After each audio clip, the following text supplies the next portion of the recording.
Pertemuan ketiga, kesimpulan andaku, musuh kita sudah jelas. Kedua, sudah transparan.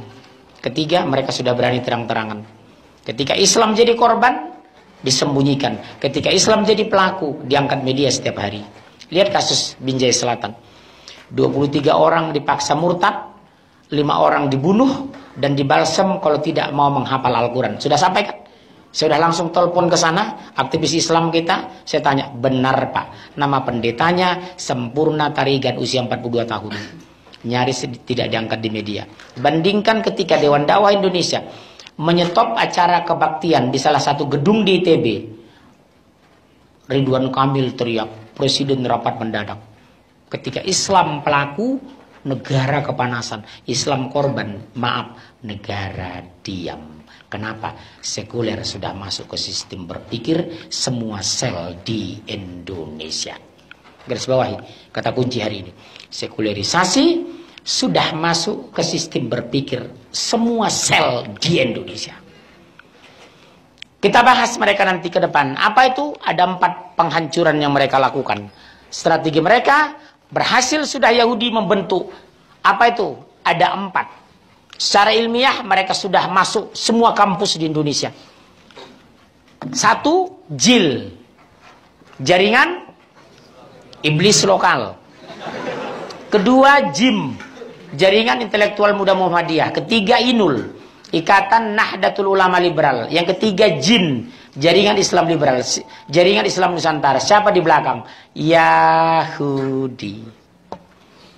Jaringan Islam liberal, jaringan intelektual muda Muhammadiyah, Ikatan Nahdlatul Ulama Liberal, jaringan Islam Nusantara.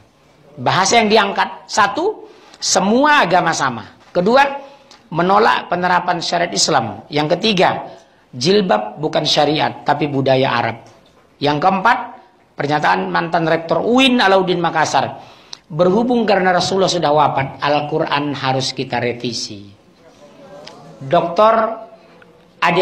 Dosen pasca sarjana UI yang orang Minang itu sudah menekan Menteri Agama agar perjalanan haji dibubarkan karena pemborosan. 5 tahun ke depan mereka akan mengusulkan barangkali ketika musim kemarau umat Islam tidak boleh sholat karena pemborosan air bersih. Ini akan menjurus ke sini. Mahasiswa saya mengundang Ulil. Apa dia bilang? Pak Ulil, kami dengar Bapak sudah tidak sholat. Iya, kenapa rupanya? Betul Bapak tidak sholat? Iya, saya tidak sholat. Kenapa Bapak tidak sholat? Saya tidak minta dilahirkan untuk sholat. Itulah Indonesia hari ini. 15 tahun berhasil mereka.